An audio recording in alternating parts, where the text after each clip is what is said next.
Halo, jumpa lagi bersama saya di channel The Lobster Farm, dan teman-teman, kali ini saya akan membagikan sebuah gambaran bagaimana banyak kolam hanya memiliki satu pompa dan satu sistem filtrasi saja. Nah, detailnya akan saya tayangkan di video saya ini. Oke teman-teman, terima kasih dan dukung terus saya dengan cara subscribe, like, dan bagikan. Semoga tayangan ini bermanfaat dan semoga bisa menginspirasi. Simak videonya berikut ini.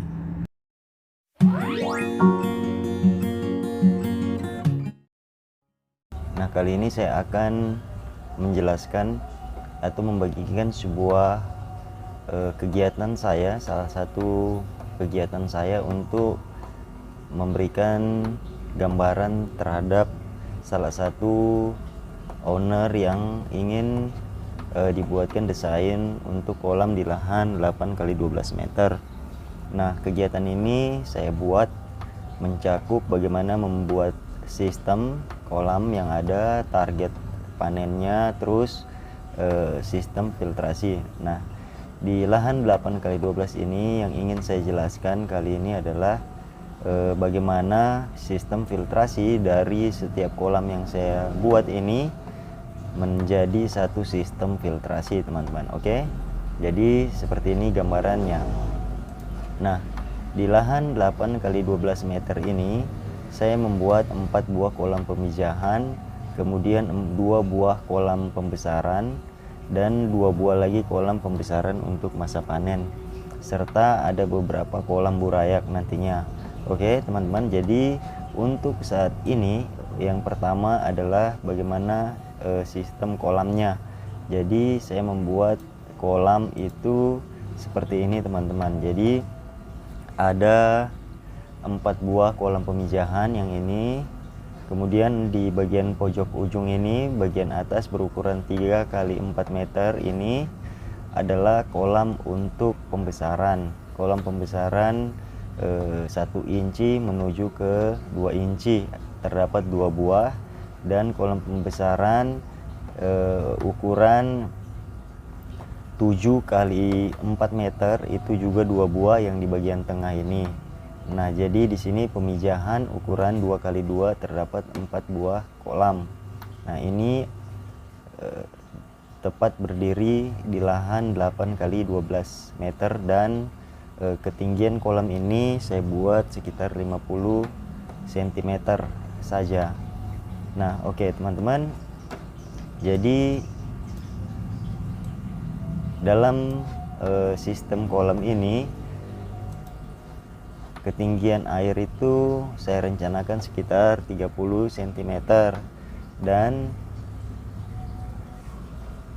juga terdapat beberapa kolam susun yang saya buat seperti ini, teman-teman. Jadi kolam susunnya terbuat dari rangka baja ringan seperti ini, rangka baja ringan, kemudian di atasnya adalah kolam terpal. Nah, jadi ini semua terdapat sekitar 12 buah kolam penetasan atau kolam burayak ukuran 1x2 meter. Nah, saya buat satu akses jalur pakai kayu seperti ini untuk pemeriksaan burayak di lantai 2 atau di kolam susunnya.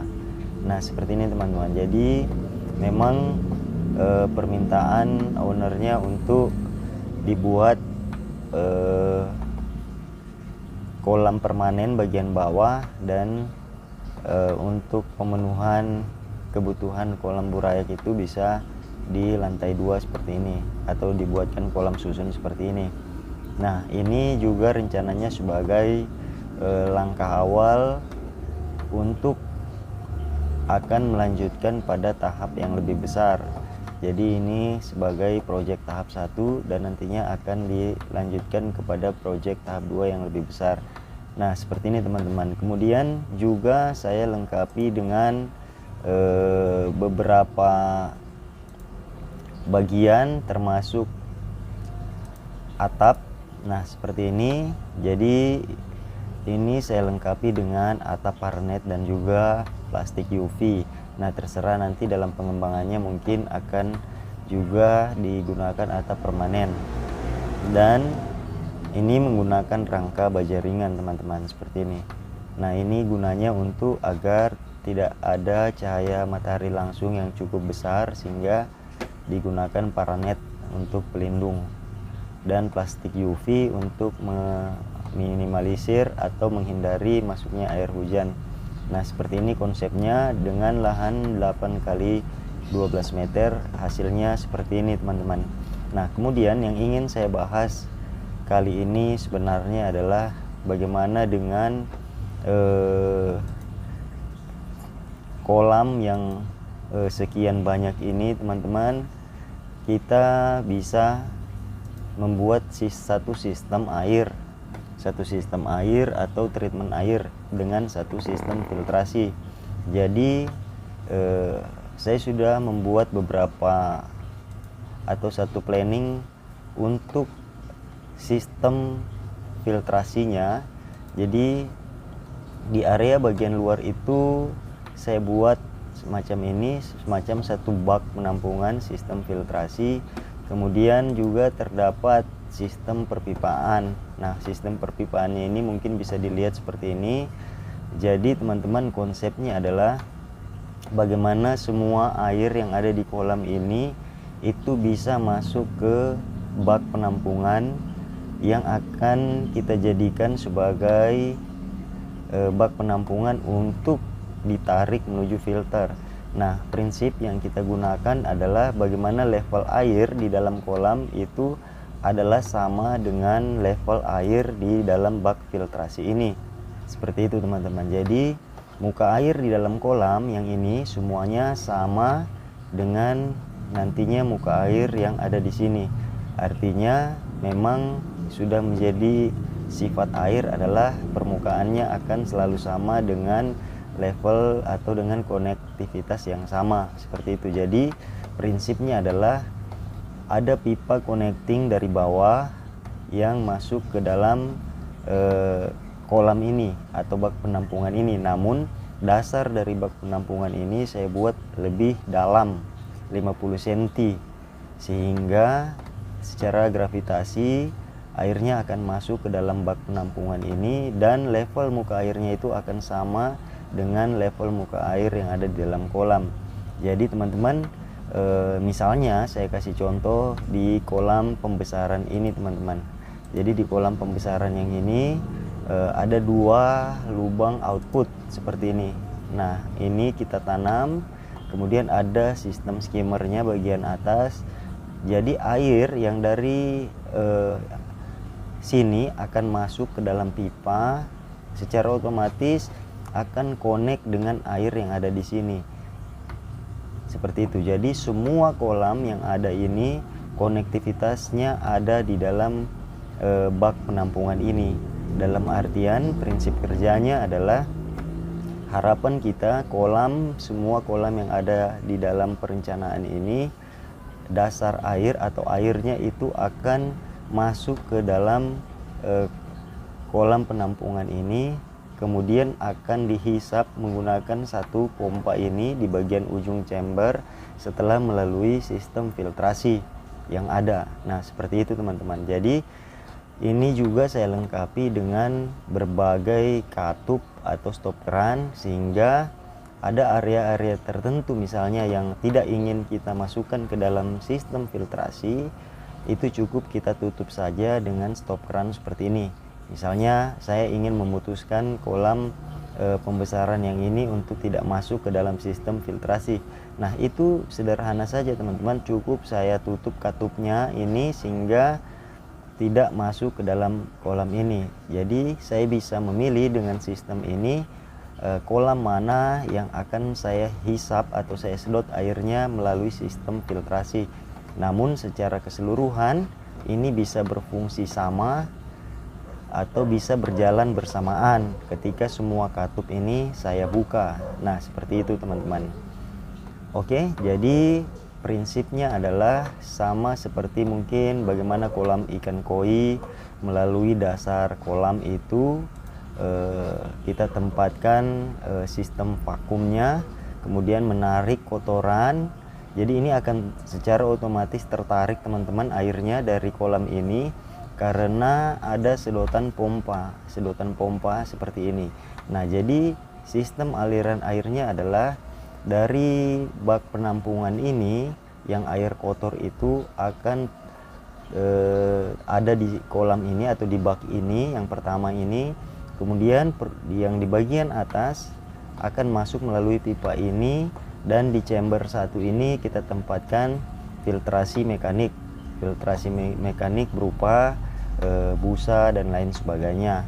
Nah, ini filtrasi mekanik. Kemudian di chamber kedua itu ada biobol dan batu zeolit bisa kita gunakan. Nah, prinsipnya juga seperti ini teman-teman. Ini bisa dilihat. Jadi air yang masuk dari air bersih yang bagian atas turun ke bawah, kemudian disaring lagi menggunakan sistem filtrasi ini, dan sampai kepada chamber ketiga ini sudah betul-betul air yang bersih untuk dihisap atau untuk dilempar kembali ke dalam kolam. Seperti itu teman-teman. Jadi di sini ada pipa, ini pipa di air bersih naik ke atas dan bisa dilempar ke dalam kolam. Nah, ini pipa yang ke dalam kolam ini saya buat, terserah nanti teman-teman mau diatur seperti apa outputnya, yang jelas tidak akan menjadi masalah. Jadi pipa ini yang warna hijau ini teman-teman adalah pipa distribusi untuk kembali masuk ke dalam kolam. Jadi di sini bisa masuk satu, bisa dikasih stop keran, 2, 3 dan seterusnya. Yang jelas pipa distribusi ini sudah adalah pipa air bersih. Nah, seperti itu. Jadi ini prinsip kerjanya. Sebenarnya logikanya sangat simpel, tapi ada hal penting yang ingin saya sampaikan bahwa sistem filtrasi ini bisa bekerja dengan baik, dan harapannya output dari lubang ini, filtrasi ini, yang ini teman-teman, akan masuk, semua kotoran akan melaluinya dan masuk ke dalam chamber satu ini teman-teman, seperti itu. Nah, inilah cara kerja dari sistem banyak kolam tetapi menggunakan satu sistem filtrasi, dan maintenance-nya juga sangat sederhana. Cukup 2 chamber ini saja yang kita bersihkan teman-teman, atau kita maintenance. Kemudian juga untuk pengurasan, kita tidak perlu menguras di kolam-kolam ini lagi teman-teman. Tapi kalau kita misalnya ingin menguras kolam yang ini, kita cukup buka katupnya, yang lain kita tutup dan kita buang airnya yang ada di dalam kolam ini. Cara kerjanya adalah ketinggian air dari setiap kolam ini akan sama dengan bak penampungan ini, sehingga kita bisa melakukan banyak hal di dalam bak ini terkait sistem air yang ada di dalam kolam ini. Nah, kelebihannya adalah kita mendapatkan suhu air yang sama di dalam setiap kolam. Kemudian kita mendapatkan karakter air yang sama di dalam setiap kolam. Seperti itu teman-teman, sehingga dalam proses pemindahan bibit atau apapun yang akan kita pindahkan itu tidak akan mengalami masalah adaptasi. Kemudian teman-teman, yang saya ingin sampaikan juga terkait dengan kolam susun saya atau kolam untuk burayak ini, saya juga tidak menggunakan sistem filtrasi di sini. Tetapi kalau prinsip tadi juga akan diterapkan di dalam kolam ini, sangat memungkinkan dan sangat bisa teman-teman. Seperti itu. Untuk menghitung kekuatan pompa akan saya jelaskan sebagai berikut. Misalnya diketahui ukuran kolam ini 8 x 12 meter atau 96 meter persegi dengan tinggi air 0,3 meter. Volume air berarti 8 x 12 x 0,3 atau 28,8 meter kubik atau 28.800 liter. Nah, ketika kita memilih pompa dengan kemampuan 4.000 liter per jam, berarti kita membutuhkan 28.000 dibagi 4.000 itu adalah 7,2 jam. Artinya dalam 7,2 jam sudah bisa mensirkulasi seluruh isi kolam ini. Seperti itu. Nah, oke teman-teman, mungkin ini saja video saya kali ini. Sekali lagi terima kasih atas kebersamaan Anda. Semoga menjadi inspirasi. Sampai jumpa dan salam capit.